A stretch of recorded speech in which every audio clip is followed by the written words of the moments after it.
Saludo a todos los que hayan conectado la biblioteca de nuestra Asociación Cultural Omnisterra. En esta conferencia, coloquio, tenemos el honor de presentar a uno de las figuras más importantes de la investigación de la Universidad Cordobesa.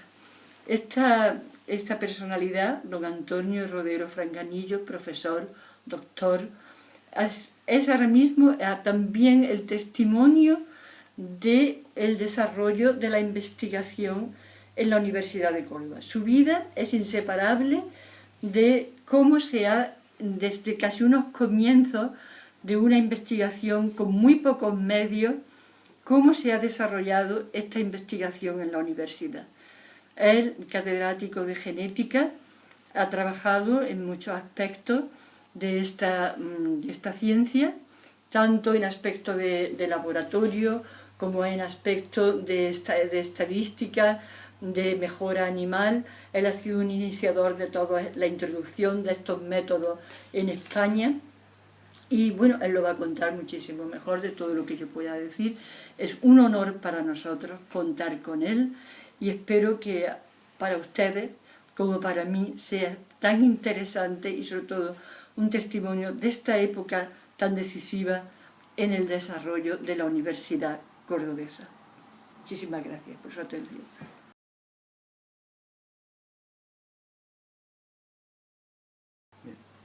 Buenas noches para todos. Cuando se llega a la edad que actualmente no sé si disfruto o no disfruto, no queda más recurso que acudir al recuerdo de los momentos vividos del tiempo pasado. A eso es lo que vulgarmente se llama la guerrita del abuelo. Yo era deseo de María Isabel que hiciese usted un resumen de mi biografía desde la más tierna infancia hasta el momento actual. Pero no creo que eso sea de interés para la mayor parte de los que puedan escuchar estas palabras que yo hoy, en esta tarde de marzo, voy yo a dirigirle a ustedes.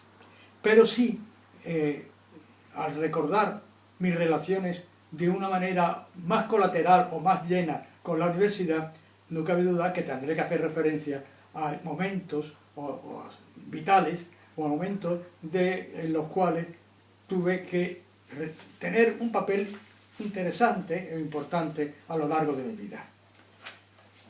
Mi niñez la transcurrió en Cádiz, en la ciudad de Cádiz, hasta los 14 o 15 años que nos trasladamos a Madrid.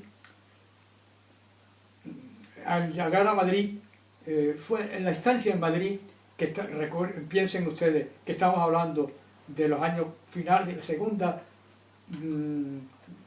la segunda mitad del siglo de 1940, la segunda mitad de 1940, y entonces Madrid, no tengo un recuerdo de unos momentos enormemente pobres y trágicos, quizás por un motivo, y es que nosotros vivíamos en Madrid, en el centro de Madrid, por lo tanto no teníamos contacto con aquellos barrios en el que probablemente la miseria era mucho más manifiesta que en la Gran Vía de Madrid, que nosotros al lado teníamos nuestra vivienda. Y además, en aquellos años, pues yo tenía mis amistades, teníamos nuestro guateque, todavía en el que entonces se llamaba un guateque, y lo pasaba muy bien, tenía conocimiento. Es curioso porque yo tenía entonces unos 15 años, 16 años, o poco más, o 17, no más, porque ya con esa edad nos trasladamos a Córdoba. Pues, sin embargo, yo tenía ya conexiones y contactos, de una manera naturalmente subordinada desde el punto de vista de la edad, con personas importantes de la vida, sobre todo hasta de la vida política de Madrid de aquellos años. O sea, yo recuerdo de una manera quizás no desagradable el asistir más que conferencias, a cursillos de gente como los hermanos Castro Villacaña, Demetrio y Antonio Castro Villacaña, Ceferino Luis Maestú, Gabriel Orrogueaga, en fin, y a otra serie de personas que aquellos tenían un peso político importante en aquellos años. Sin embargo, a pesar de mi era casi la niñez, sin embargo, yo ese contacto lo recuerdo, ¿no? Bien, en Madrid hice, porque como le he indicado a ustedes, con 14 o 15 años nos trasladamos a Madrid, significa que yo empecé a cursar el bachillerato de entonces. Lo que pasa es que el bachillerato iba desde el que se ingresaba con 10 o 11 años en el instituto hasta los 17, eran 7 años, no es como ahora que está dividido en distintos periodos, sino que era una cosa continua desde el ingreso de los 10 años hasta los 17. Entonces, hasta los 14 o 15 años lo hice en el Instituto de Cádiz. Y ya cuando pasé a Madrid continué mis estudios de bachillerato y parte de esos años los realicé en el Instituto Cardenal Cisneros de Madrid. Claro, piensen ustedes que en Madrid había poquitos institutos.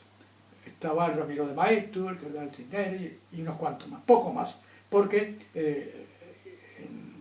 igual ocurría en las distintas provincias españolas en que había nomás que un instituto, o si acaso dos. Por ejemplo, en Córdoba, en aquellos años, estaba el Instituto de Córdoba Capital y el de Cabra, nada más.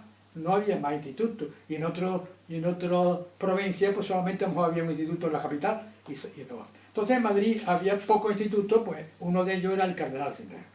El Cardenal Cisneros estaba situado a la espalda de lo que fue el rectorado de la Universidad Complutense. Existía también en Madrid una sola universidad, que era la Complutense, la Universidad de Madrid. Entonces, en la Universidad Complutense, su comienzo, gran parte de su periplo vital fue en la calle San Bernardo, un edificio grande, señorial, en la calle San Bernardo, hasta que se empezó a construir antes de la Guerra Civil en la ciudad universitaria, eso fue en los años 20 y tanto, y después de la guerra ya empezaron a trasladarse la mayor parte de las titulaciones a la ciudad universitaria. Por lo tanto, cuando yo estudié en el Cardenal Cisneros, en San Bernardo, solamente existía dependencia del rectorado y alguna titulación quizá, no sé si derecho o algo así. Digo esto porque el Instituto Cardenal Cisneros estaba a la espalda de este edificio que estoy refiriéndome de la universidad, de tal manera que la conexión con la universidad era estrecha, de tal forma que había profesores de la universidad que iban a impartir clases o asignaturas en el Instituto Cardenal Cisneros. Por lo tanto, a mí me dieron clases en alguna de esas asignaturas que yo cursé del bachillerato, profesores de la Universidad Complutense. Y ya también comentaba a María Isabel que como además el instituto en aquella época, al menos, claro, ahora supongo que será distinto, pero en aquella época no tenía dependencias deportivas para un campo de fútbol, porque claro estaba, si ustedes conocen Madrid, sabe que este es el centro de Madrid, allí no puede haber un campo de fútbol, vamos, o poca posibilidad de existir un campo de fútbol, ni de baloncesto, ni nada de esto. Entonces no hubo más opción para cubrir las enseñanzas de educación física que estábamos obligados a cursar, pues que en una especie de gimnasio que existía en el instituto, que la educación física que nos dieron eran de esgrima. Y entonces lo que yo aprendí desde el punto de vista deportivo en el Instituto Cardenal fue esgrima. Pero vamos, fueron unas nociones elementales. Lo único que nos la impartió, lo que entonces parece ser, yo claro, como usted comprenderá, no podía conocerlo por mi edad con corrección, era el más destacado profesor de esgrima que existía en Madrid, España, en aquella época, que era el maestro Afrodisio creo que era. Y entonces fue el profesor de educación de esgrima que me dio clase a mí en el Instituto Cardenal Cisneros. Yo digo, no guardo mal recuerdo de Madrid, sino todo lo contrario. Como ya he dicho, tenía sus amistades, mis diversiones, el instituto bien. Además, el instituto me permitía inclinarme y desarrollar sobre todo aquella enseñanza que para mí era más atractiva, que curiosamente era, lo digo por lo que ocurrió después conmigo, ¿no? Era la matemática, era la filosofía y era el latín. Esas eran las tres materias que concentraban mi interés durante mis estudios de bachillerato. Curiosamente, fíjense ustedes que no cito ni la física, estudié física también y estudié química. Sin embargo, no sé si por culpa del profesorado o por lo que fuese, a mí no me... que están tan ligadas a las matemáticas, a la física. Sin embargo, no me resultó para mí muy atractivo, lo cual sí ha ocurrido en mi descendencia, porque mi hijo es físico, ¿no? Bueno, pues entonces ya hice el examen de estado, que se llamaba lo que hoy es selectividad, que era un examen no como ahora de la selectividad, que la prueba todo el mundo. Había muchas dificultades para aprobarla, ¿eh? Gente de una gran nivel intelectual o de inteligencia no aprobó la primera. Y yo no sé por qué, yo aprobé a la primera en junio el examen de estado y perfectamente, y terminé ya mis estudios en Madrid. Entonces, a mi padre lo trasladaron, él pidió el traslado por motivos de salud a Córdoba, y ya, pues bueno, tenía mis estudios. Yo había ya iniciado, estando en Madrid, compaginando mis estudios de bachillerato con mi preparación en ingeniería. Lo que pasa es que yo no podía examinarme porque no tenía edad. Claro, yo tenía 16 años, 17, y hasta los 18 años no permitían el ingreso. Era un ingreso que era dificilísimo. Pero a mí, como se me daban bien las matemáticas, yo iba a una academia para prepararme, porque todo el mundo tenía que ir a una academia a prepararse los ingresos. Pero empecé ya ahí. O sea, mi padre, con buen criterio, dice, mira, mientras haces el bachillerato, si eres capaz, vete preparándote ya para hacer el ingreso, que es muy difícil, de ingeniería, y eso lleva adelantado. Y yo efectivamente, y además, yo que era, claro, el jovencillo, porque allí había personas con 20 y tantos años, porque llevaban 5, 6 o 7 años preparando el ingreso en la carrera ingeniería o arquitecto que a ellos les interesaba. Y pues yo no desmerecía con la gente de edad, ¿no? Yo era el más jovencillo como natural, pero no iba mal, no sé qué, aquello iba bien. Bueno, ya entonces nos trasladamos a Madrid, a Córdoba. Al llegar a Córdoba, claro, mi padre, y eso él toda su vida lo sintió, que él no podía, porque piensen ustedes que a pesar de que mi padre tenía una situación de un nivel medio, de clase media, y o si quisiera hasta casi clase media alta, porque él era jefe de teléfono en Córdoba, en aquella época en que todo el mundo procuraba que le pusiesen un teléfono. Las empresas y todos los particulares de cierto nivel económico querían tener su teléfono, y no había teléfono a todo, y por lo tanto mi padre, diríamos, que tenía una situación en Córdoba no tanto económica como si social importante, porque de él dependía a lo mejor instalar, aunque él era un hombre muy recto, pero instalarle o no un teléfono a una persona, ¿no? Pero a pesar de eso, claro, éramos 4 hermanos, yo era el mayor, éramos 4 hermanos, y vivía con nosotros mi abuela, la madre de mi madre, y luego mi tía también, es decir, que nos reuníamos en esa casa, pues 4 y 2, 6 y 2, 8 personas. Claro, mantener a 8 personas en aquellos años de tanta miseria, de tanta pobreza, no era fácil de poder mandar a un individuo a estudiar una carrera pagándole la estancia, porque no teníamos tampoco nadie, y decíamos, bueno, pues te vas y vas a ir a casa de un familiar y tal. No teníamos nadie para eso, teníamos que pagar la estancia, la matrícula, y eso, porque en las universidades que había eran contadas, muy pocas, y así. Total, que mi padre no pudo dar eso. ¿Qué es lo que había en Córdoba? Pues había en Córdoba, estaban los estudios de veterinaria, que ya era facultad, era ya una facultad universitaria, estaba adscrita a la Universidad de Sevilla, estaba en lo que llamamos la escuela de peritos, que era en ingeniería técnica, a nivel medio y tal, la escuela de magisterio, y yo creo que nada más, en aquel año me parece que nada más. Para entrar, para estudiar en la peritos y magisterio, no se necesitaba bachillerato, sino sencillamente haber cruzado 4 años de bachillerato, ni siquiera bachillerato, ni examen, ni el de Estado, me llaman examen de Estado o selectividad, ni el bachillerato completo. Con 4 años me parecía que era suficiente. Claro, mi padre decía, era una pena que tú que has hecho bachillerato, que has tenido de una manera fácil el examen de Estado, que ahora te dediques a estudiar lo otro, pues, y además, en fin, yo creo que tenía cierta confianza en mis posibilidades, ¿no? Y claro, la única salida que hubo, pues, es veterinaria. Bueno, pues entonces me matriculé en veterinaria y empecé los estudios de veterinario. ¿Qué encontré yo en Córdoba? Claro, estamos hablando, ya digo, de los finales de los años 40.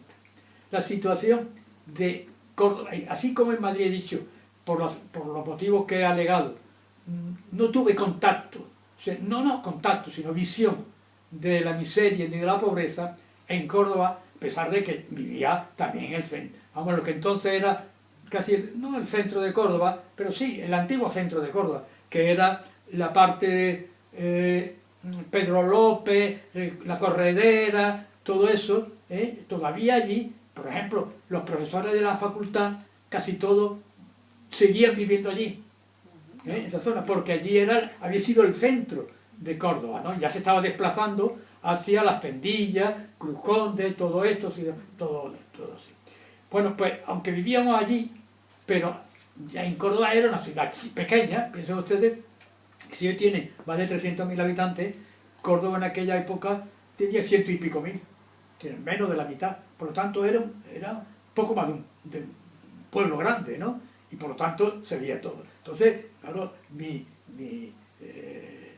visión de la Córdoba de aquellos años, de Córdoba y de todas las capitales, es decir, lo que yo voy a decirle a ustedes no es que sea específico de Córdoba, porque Córdoba fuese más pobre o menos pobre, más o menos, vamos, habría quizás alguna ciudad de mayor situación económica, pero la mayor parte es lo mismo. Entonces, bueno, yo recuerdo, pues, los niños bueno, pues claro, en la parte del centro, pues era los mendigos eran frecuentísimos, estaba lleno, ¿no? Pidiendo limosna, estaba todo el centro de Córdoba, ¿no? Y los niños chicos, los niños con ese aspecto lo decíamos los niños de Biafra, ¿no? Hidropesía, pues consecuencia de la anemia y de no comer y de no... Entonces, eso, recuerdo perfectamente, claro, el traslado, hombre, ya existía el coche, naturalmente que había coche, pero todavía había caballo y mula y burro que trasladaban cosas. El caerse los animales porque no tenían una alimentación adecuada, eso era frecuentísimo.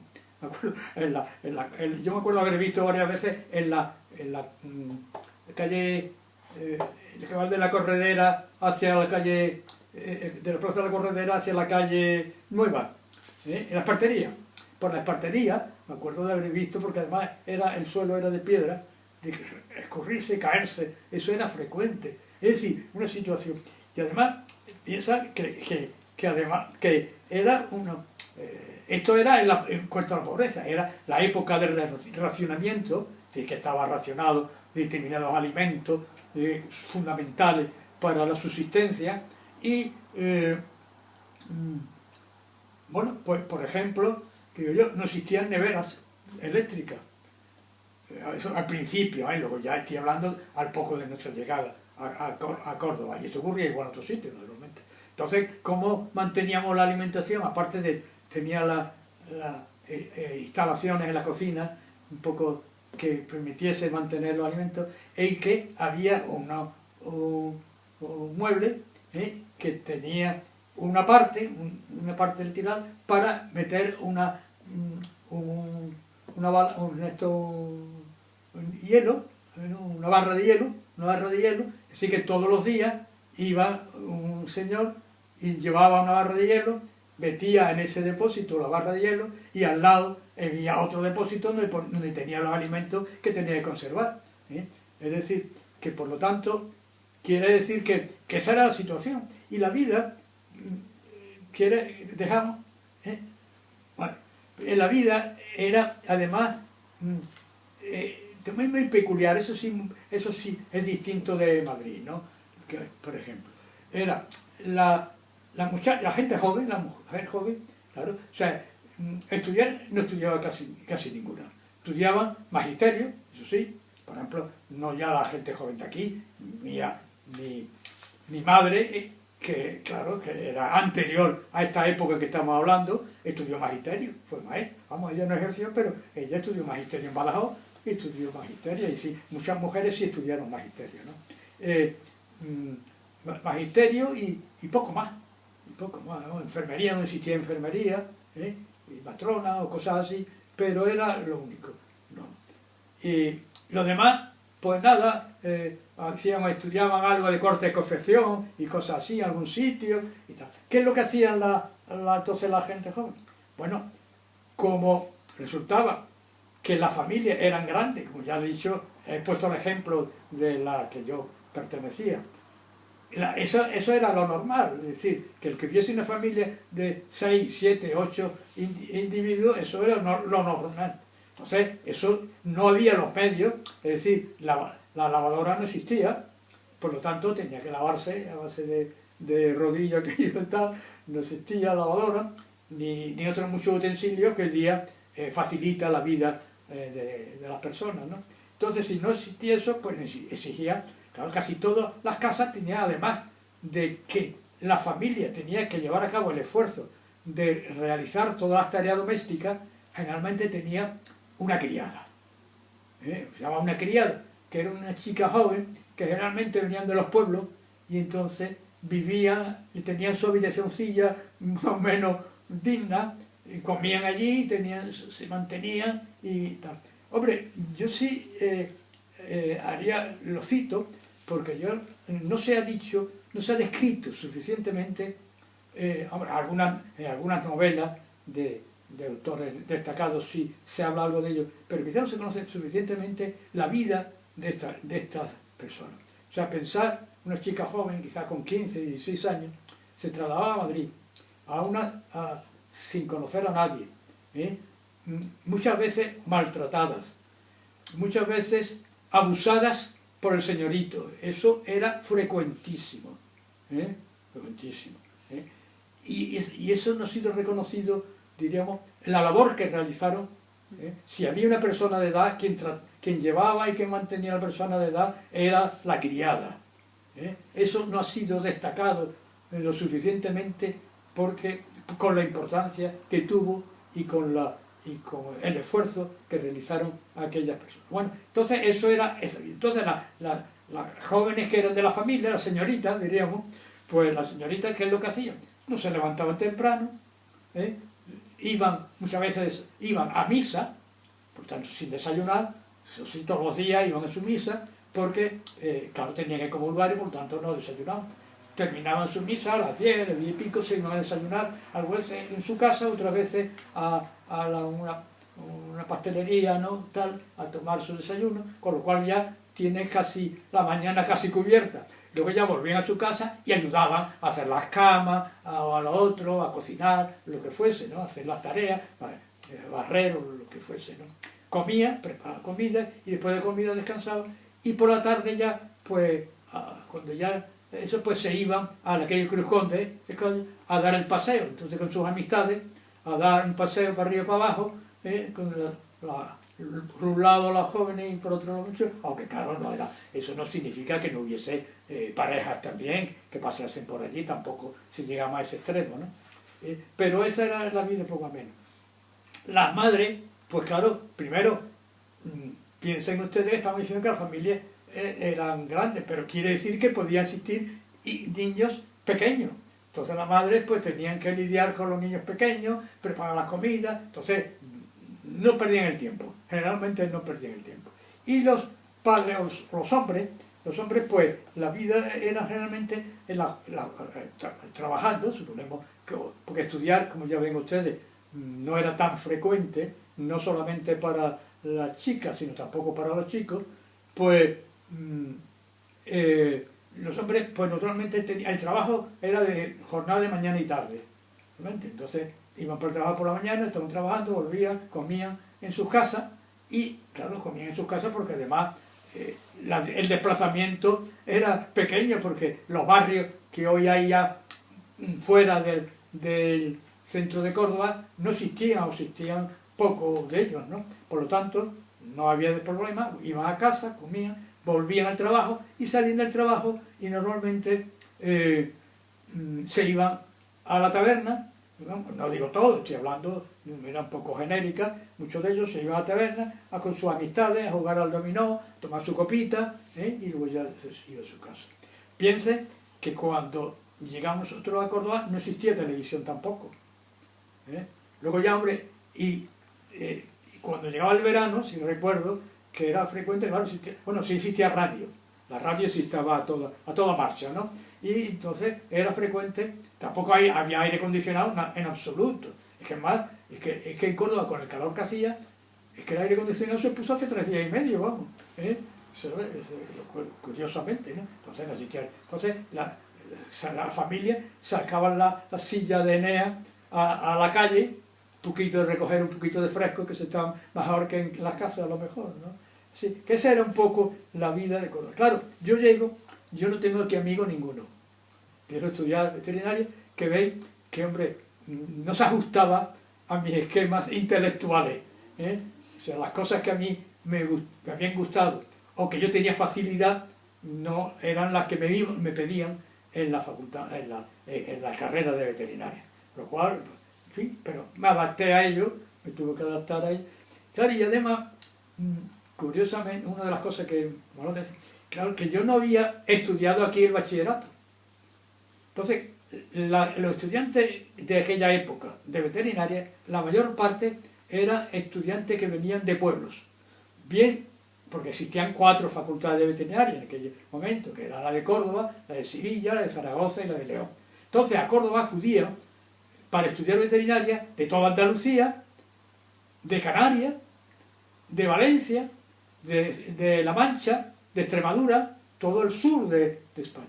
Y casi todos venían de pueblo, excepto un núcleo que por mismos motivos que yo, por los motivos que fuesen, que eran de Córdoba capital, que generalmente eran todos entre ellos, formaban un bloque, eran conocidos porque habían estudiado, habían 2 o 3, vamos, más de 2 o 3, pues estaba el Colegio La Salle, el Colegio Cervantes, el Colegio, bueno, de los maristas en La Salle, no sé, bueno, 3 o 4 y separados, de niñas, estaban separados, 3 o 4. Entonces todos ellos habían estudiado, se conocían desde pequeños, porque todos habían estado en Córdoba en el mismo instituto, o en el instituto, o en el colegio, o en una manera, todos se conocían. Entonces llego yo, y claro, es un elemento extraño, que vivo en Córdoba, que no soy de pueblo, que además, pensar que también, y esto me llamó la atención, que entonces la diferencia hasta de vestimenta no era como ahora va uno y lo mismo se viste en Madrid, que en Barcelona, que en Córdoba, que en donde sea, ¿no? Claro, y yo venía de la capital, yo venía de Madrid, o sea que yo venía más elegante que la gente de por aquí. Entonces, claro, todo el mundo eso decía, ¿quién es este personaje que llega aquí? Que vemos que no es de pueblo, primero por su vestimenta y porque ya claro, enseguida sabían que yo vivía en Córdoba, que vive en Córdoba, que viste así, ¿quién es este? Que nosotros no lo hemos conocido, y nada. Era extraño, yo no sé si yo fui el único o de las pocas personas que se daban esas condiciones, ¿no? Y en fin, bueno, pues eso es de aquella época en que yo estuve estudiando. Bueno, me fui adaptando, fui ya estableciendo amistades, como natural, fui creando amistades, buscando también lugar de entretenimiento. En fin, la facultad, entonces ya, como veis, estamos ya en una fase más claramente, si antes he hablado de los institutos Cardenal Cisneros por relaciones con la universidad, ahora ya de una manera clara y tajante empiezan mis relaciones con la universidad como estudiante universitario. Estudiante universitario era, claro, el estudio, tampoco guardo un aspecto negativo sobre los estudios en la facultad, ni mucho menos. O sea, el profesorado era bueno, con los condicionantes que ahora diré, pero el profesorado era bueno. Hombre, los medios, también haré referencia a ellos, era escasísimo, por no decir de una pobreza absoluta, pero bueno, suficiente para medio defendernos, ¿no? Las clases prácticas eran escasas, pero existían clases prácticas. El profesorado sabían que tenían que enseñarnos la práctica de la profesión y procuraban enseñar la práctica. Inquietud política ninguna, cultural también escasa, quizás, no mucho, porque claro, el esfuerzo casi todo, porque era una carrera difícil, o sea que era frecuente que se desarrollase no en 5 años, que era lo de entonces, sino en 6 o en 7 años, es decir, en el curso que yo comencé, pues la mayor parte eran gente que comenzaba, pero existía también un núcleo suficientemente importante de personas que repetían cursos, o sea que habían estudiado el año anterior ya veterinaria, por lo tanto era una carrera difícil, como casi todas las carreras universitarias de aquella época, pero veterinaria sin lugar a dudas, era una carrera difícil. Por lo tanto, el esfuerzo principal de los estudiantes era el aprobar los cursos, aprobar las asignaturas. Piensen además que se nos exigía un esfuerzo, yo digo, se exigía. No había libros de texto, había algunos libros de texto que yo compraba de segunda mano, o sea, yo procuré desde el principio tener, yo ya me consideraba que yo ya con 17, 18 años, yo ya era un hombre, y yo tenía que ser lo menos costoso a mis padres. Entonces yo, los libros que compraba eran de segunda mano, o apuntes, etcétera, etcétera, ¿no? Y de tal manera que yo ya en los últimos años, yo di clase a compañeros míos. Porque, por ejemplo, ya cuando dábamos genética, claro, yo la genética fue mi salida de escape. Yo digo, aquí está lo mío, aquí está lo mío. Y claro, eso era, para algunos tenían sus dificultades de comprender, a pesar de que el profesor era el profesor Pérez Cuesta, para mí de una memoria gratísima. Pues no era un profesor muy duro, pero bueno, aquello había que aprenderlo. Y la gente tenía sus dificultades, y yo daba clases para sacarnos dinerillo y que a mis padres les fuese lo menos costoso posible, ¿no? Y bueno, pues por lo tanto, otro tipo de preocupación de los estudiantes pues era escaso. Claro, te digo, era probar. Piensen que también otra que destacar, que nosotros nos examinábamos, teníamos un examen, había unos exámenes no liberatorios, sino exámenes parciales, pero que no liberaban materia. Entonces, nos examinábamos en junio,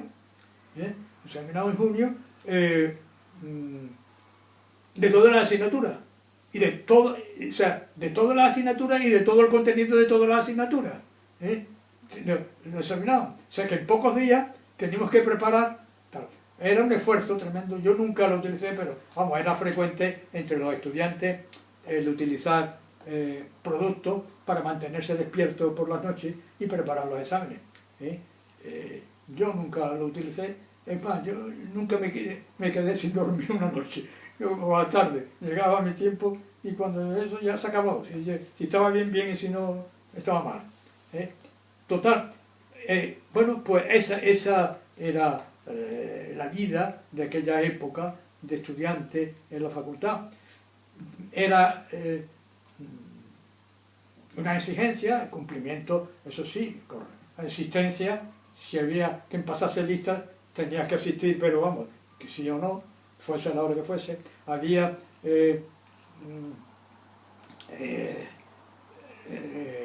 profesores, empezaba las clases a las 9, estaba toda la mañana, tanto las teóricas y las prácticas, ¿no? Casi todas por la mañana. Las tardes las dejaban libres para preparar la asignatura.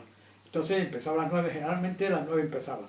Y el primero que se recuerda era don Sebastián Miranda, que era el coco de la carrera, era el que suspendía más, ¿no?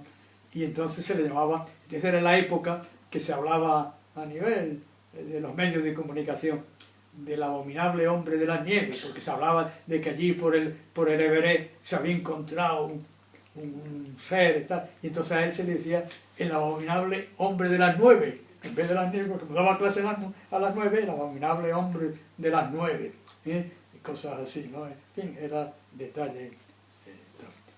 Bien, entonces, bueno, pues termino ya la carrera y claro, si yo tenía preocupación de de no ser gastoso a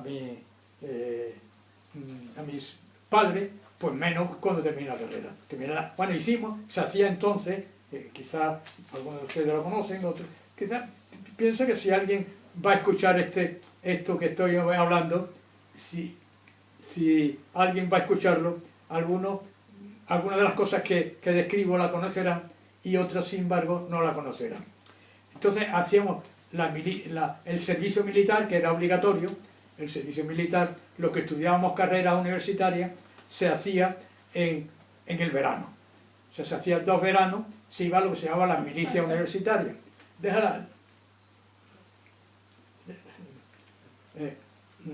Se hacía 2 veranos, se iba a Montejaque a hacer un campamento, 3 meses de un verano y 3 meses de otro, y luego se terminaba la carrera 6 meses en un cuartel ya de alférez, siendo de militar ya de cargo, ¿no? Bueno, pues entonces, claro, cuando terminé la carrera, pues lo que tuve que hacer es los 6 meses de milicia universitaria. Pues, prácticamente era un año, entre una cosa y otra un año, terminé ese año, y bueno, claro, tuve quizás pocos meses de concertado hasta que digo, mientras, bueno, pues entro en la facultad. ¿Y dónde entro en la facultad? Bueno, pues la facultad, el profesorado, piensen ustedes que el profesorado de aquellas épocas estaba muy mal pagado. O sea, el sueldo que tenía no era suficiente para resistir una familia. O sea, que no podía vivir una familia, o sea, un matrimonio con sus hijos, que él exclusivamente se dedicase a la universidad. Igual ocurría en el profesorado de la facultad de veterinaria como de otras facultades, y exactamente igual, porque todos cobraban lo mismo. Entonces, ¿qué ocurría? Que la mayor parte del profesorado de nuestra facultad, como de otras, pues tenía que compaginar, porque además se lo permitían perfectamente, claro, como no se le va a permitir que se muriese de hambre, entonces pues le permitían que tuviese otro trabajo. Entonces la mayor parte de los profesores, que casi todos eran catedráticos, o sea, existían los catedráticos y luego los ayudantes.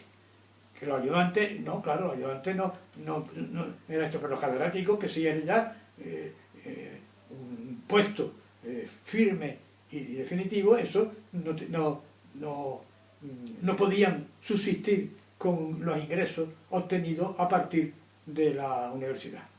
Entonces tenían otros trabajos, excepto en el caso concretamente de Diego Jordano, y entre otros motivos, vamos, aparte de que él era un hombre austero, es que él estaba soltero. Claro, él no tenía esa exigencia. Entonces él, que era un hombre austero, que con lo que se le pagaba, él pues, se dedicó exclusivamente, era de los pocos que se dedicó exclusivamente a la universidad, a la facultad. Entonces dije yo, pues esta es la mía, este es el que a mí manda. Entonces entré, primero, y bueno, sencillamente entrar a hacer la tesis, para hacer la tesis, enseguida, no enseguida, tardó un año, pero entré como profesor ayudante, que era, decían gratuito, aunque se da una gratificación para nada, pero poco, de poca monta. Bueno, claro, yo ya en Córdoba, yo ya estaba ya situándome, quiere decir que ya no era como cuando llegué, que era, claro, un despiche total, sino que ya estaba ya un poquito mejor situado socialmente y tal. Entonces, entré con Jordán y empecé la tesis y allí me encontré también con otro ayudante ya más veterano, que había estado defendiéndose también con otros trabajillos, otras cosas, que era Rodrigo Pozo, profesor Rodrigo Pozo, que fue el que trataba ya con él. Claro, ¿qué ocurrió? Que yo allí, como ya de estudiante, como he dicho, a mí cuando yo estudié la genética que se daba dentro de otras materias, en lo que se llamaba zootecnia general, en la zootecnia general se estudiaba genética y alimentación, pues cuando eso a mí dije yo, esto es lo mío. Primero porque tiene un tratamiento estadístico más fuerte y además porque a mí eso, es decir, me ilusionaba el hablar, el conocer, cómo es eso de heredarse los caracteres, etcétera, etcétera. Por lo tanto, y allí Pérez Cuesta, que era el profesor de zootecnia general, pero él sobre todo su especialidad y su interés se centraba más en alimentación.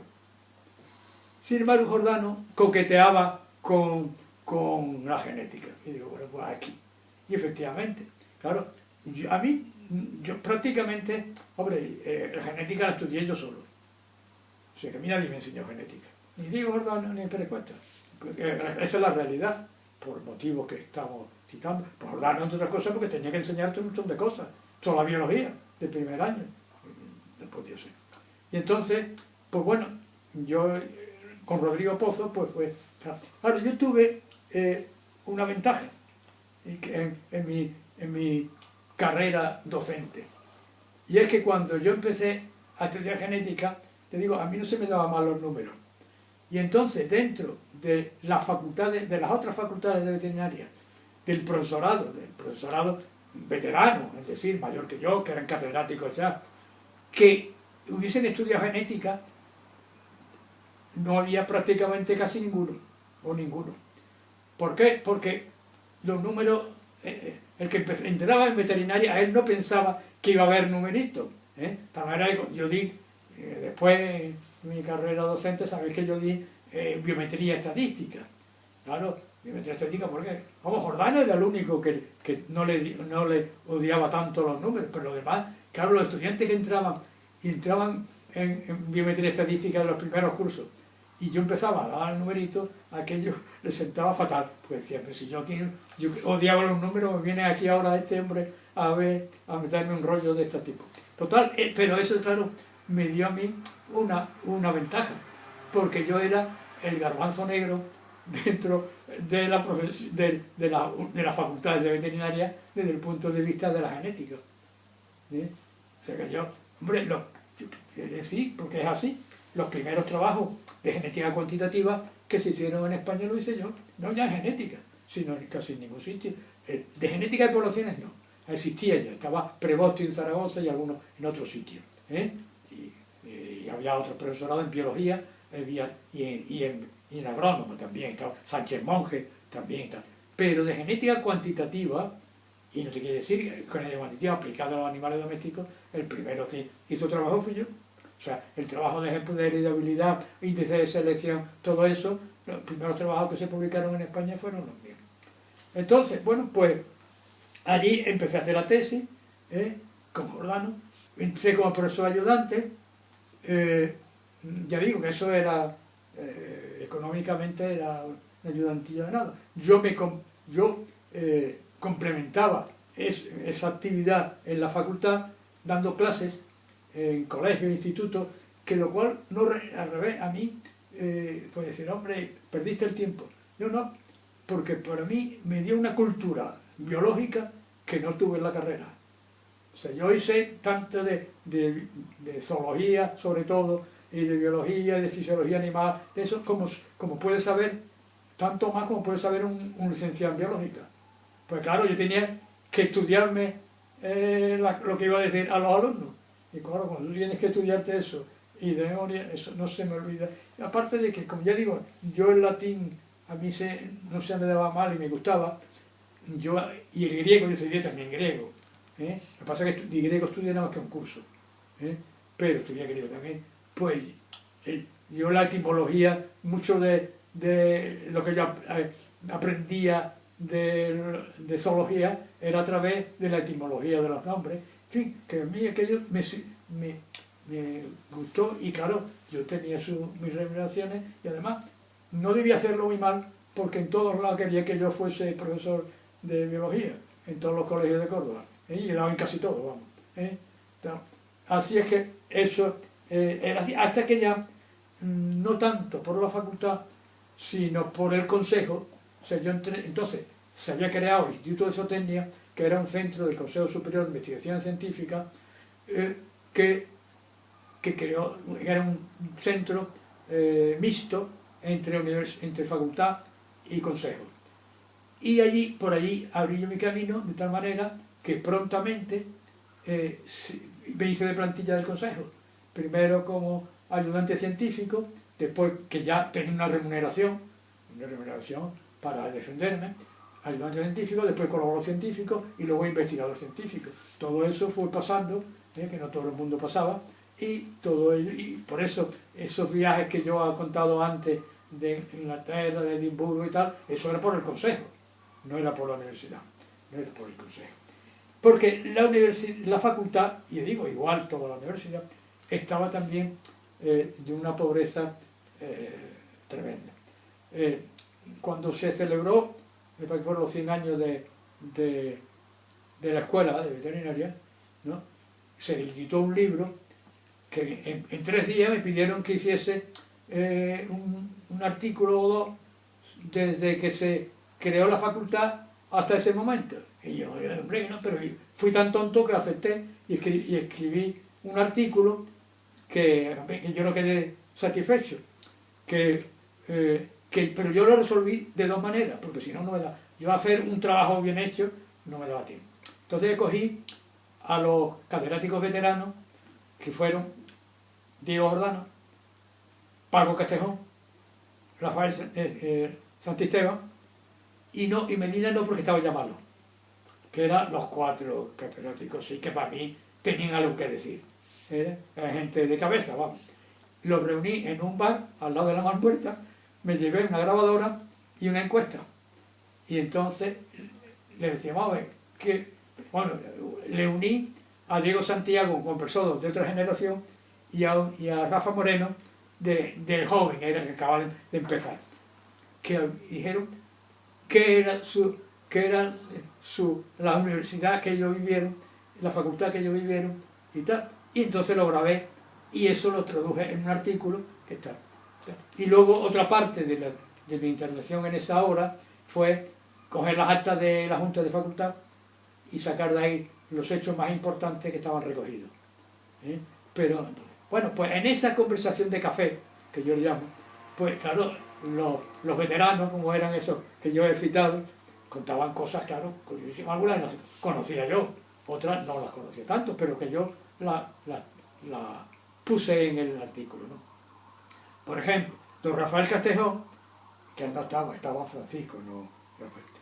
Don Rafael Castejón, claro, por ese motivo que hemos dicho antes, de que no podía, él estaba ya casado y con hijos, no podía subsistir con el sueldo, él hizo varias cosas, pero una de ellas, un laboratorio de análisis. Y bueno, y esa experiencia suya, cuando ya pudo, quiso llevarla a la facultad. Y entonces, claro, necesitaba una estufa para el cultivo del germen y de tal. Bueno, pues le prohibieron porque eso era demasiado gasto de electricidad. Así que es. Cuando se llegaba por la tarde, o sea, como ahora, nuestro tiempo ahora, no podíamos continuar trabajando. Yo, claro, en el laboratorio, yo estaba allí bueno, yo he estado los domingos allí trabajando en la facultad, en los laboratorios, y los sábados, y hasta las tantas de la noche, que a veces hasta las 12 de la noche. Eso sí, allí, porque así que y a mí me gustaba aquello.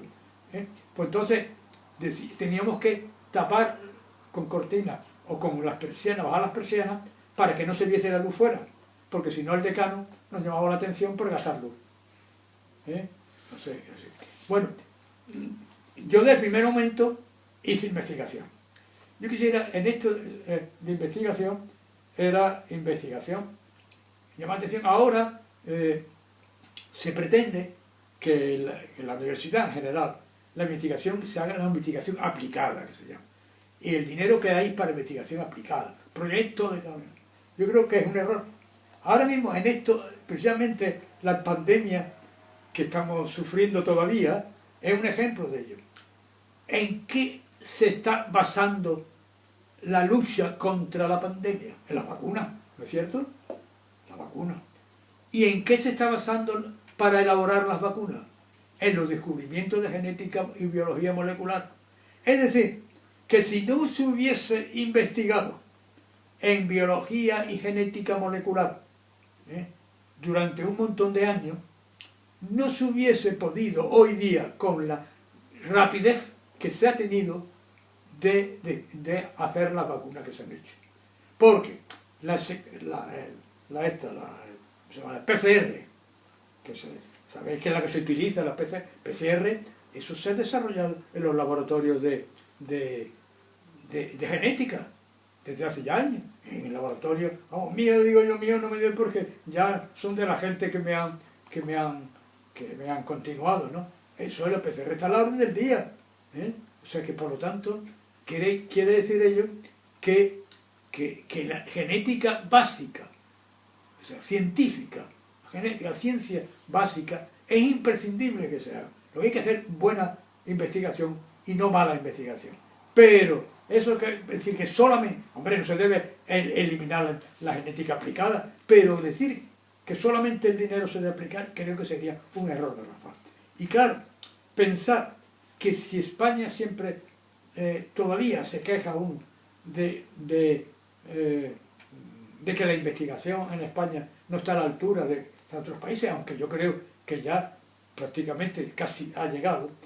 Si es así, no solamente es porque no se haya dedicado suficiente dinero a la investigación, sino que es que España partió de la labor investigadora en la universidad y en otros centros como el Consejo, no empezó prácticamente hasta los años 70 casi, hasta el final de los años 60, cuando en los años 50 y en los años 60 en los otros países estaba haciendo ya investigación. Claro, pensar que para los primeros trabajos de investigación que yo hacía, claro, lo primero para hacer un trabajo de investigación es la revisión de lo que se ha hecho. Eso todavía sigue siendo así. Es decir, yo quiero investigar sobre tal cosa. Usted, ¿qué se ha hecho de eso? No vaya a ser que lo que usted quiera hacer esté ya más visto que el TVO, ¿no? Entonces, no. Vamos a ver qué se ha hecho. Ahora es facilísimo. Uno va a internet, y en 10 minutos tiene uno las revisiones.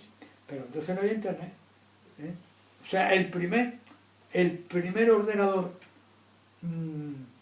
que llegó a Andalucía, el primero a Andalucía y de los primeros en España, fue a la Facultad de Veterinaria. Un IBM 1620, de 20K. Eso es lo que llegó, y quien lo pagó fue la Caja Provincial. O sea, se hizo la facultad, a través de Diego Jordán, hizo un enjuague de tal manera, porque la facultad no tiene dinero, ahora voy a seguir diciendo detalles, ¿cómo va a tener dinero para comprar un ordenador? Que entonces era un dineral, en pesetas, claro, pero pesetas entonces era pesetas, de 15 a 20 millones de pesetas, de entonces. Pero se trajo diciendo, con el pretexto de que era un acuerdo entre la Caja Provincial y la facultad, en que la Caja Provincial pagaba y luego aquello estaba para utilidad de las dos instituciones. Entonces venía de la Universidad de Sevilla, venía aquí a hacer cosas. Claro, pero aquello era con tarjeta perforada, nada de lo que hay ahora, eran tarjetas perforadas y una máquina que perforaba, vamos, y era todos los utensilios llenarían esta sala entera. Así es que, bueno, y entonces, ¿cómo si yo tenía que investigar sobre tal cosa? Bueno, ¿qué es lo que se ha hecho? ¿Qué es lo que se ha hecho en todo el mundo, en los centros de investigación de todo el mundo sobre este tema? Entonces, ¿cómo lo averiguaba yo y cómo lo podía yo tratar? Muy sencillo, sino muy difícil. Primero, había unas revistas que se llamaban Abstracts. Abstracts, que lo que venía era se dedicaba para distintas materias. Había Biological Abstracts, o Animal Breeding Abstracts, que eran de la parte que a nosotros nos interesaba. O sea, había un Astra biológica, pero había Astra de química o Astra de lo que fuese. Entonces, venían los resúmenes de los trabajos que se publicaban en todas las revistas del mundo. Entonces, venía el resumen de los trabajos publicados, claro, los Astras salían cada 3 meses, por ejemplo. Entonces, en esos 3 meses, ¿qué trabajo se ha publicado en la revista de biología? Pues en la revista de biología de Reino Unido, de Estados Unidos, o de Australia, o de donde fuese. Y venía el resumen. Tú cogías, el Astra sí lo recibíamos.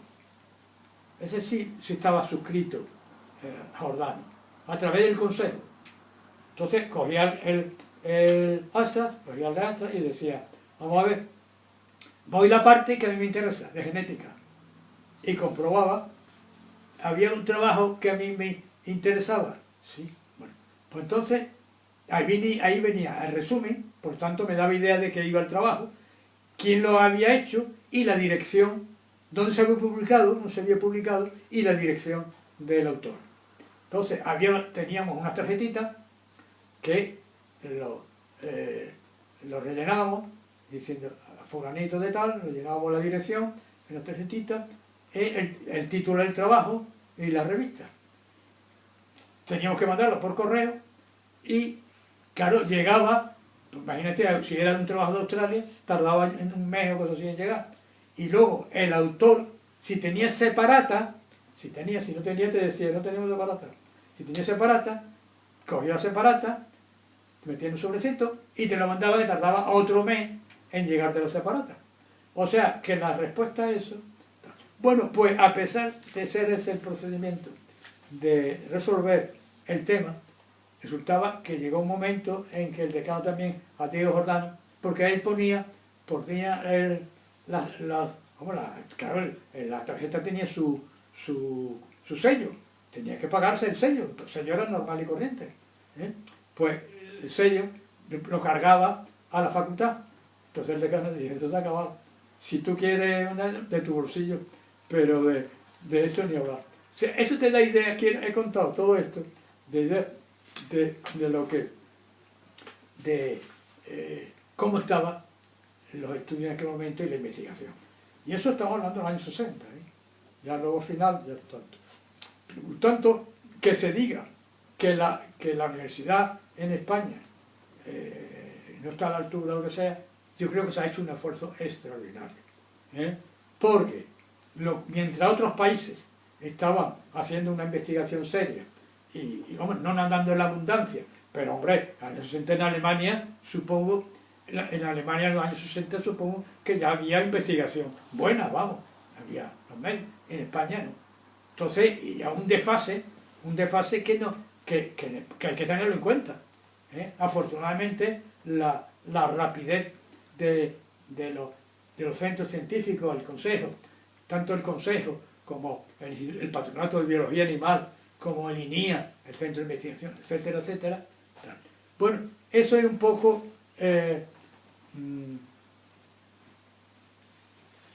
eso era un poco la investigación de aquella época, hasta que ya en los años, ¿cuándo cambia esto? Hay dos hechos fundamentales que ocurrió en la Universidad Española, que determinó su cambio en la universidad. Uno, y que generalmente se apoya en la ley de Villar-Palasí, y en la ley de 1970. En 1970 la cosa estaba, vamos, mejorcita que esto que acabamos de citar en los centros del Consejo, pero la cosa no está. Pero en esa época ocurren dos hechos. Que en la ley se permite que el profesorado de la universidad cobre ya unas retribuciones dignas que pueda dedicarse exclusivamente. A los que quieran. Entonces, ¿usted quiere dedicarse exclusivamente a la universidad? Muy bien. Usted se dedica solamente y le vamos a pagar para que usted pueda vivir dignamente, no con una abundancia, pero dignamente. ¿Usted no quiere dedicarse en exclusivo a la universidad? Pues muy bien, usted sigue con su trabajo aparte, pero usted no va a cobrar como antes, su retribución pequeñita. La mayor parte de los catedráticos se acogieron a la exclusividad. Claro, eso hace que aquellos catedráticos que iban a la universidad, en el caso nuestro la facultad, daban su clase teórica, el ayudante era el que daba la práctica, y se acababa y se iba a su casa, porque tenía que ganarse la habichuela en otro lado. Ahora no, inmediatamente ya ellos dedicaban toda su jornada a la universidad, y estaban mañana y tarde dando clases teóricas, prácticas, actividades de esto, de lo otro, etcétera, etcétera. Y el otro tema era que se hizo las primeras convocaciones de proyectos de investigación. Entonces se convocaron proyectos de investigación en el que presentaba propuestas de hacer investigación. Si te lo aprobaban, era difícil, pero si te lo aprobaban, te daban dinero para hacer una investigación medianamente bien. Claro, eso ya cambió el panorama de la universidad, del consejo, también de los centros de investigación y de la investigación española. Bueno, pues este es un poco, luego ya, en fin, entramos en la época en que yo ya resolví mi vida académica a través de lo que primero se llamaba agregado, que era catedrático, y catedrático de universidad, y luego ya la responsabilidad de que a lo largo de los años he ido adquiriendo o echándomelo encima dentro del gobierno de la universidad y de las actividades docentes e investigadoras de la universidad. Pero eso yo creo que ya eso es otra historia.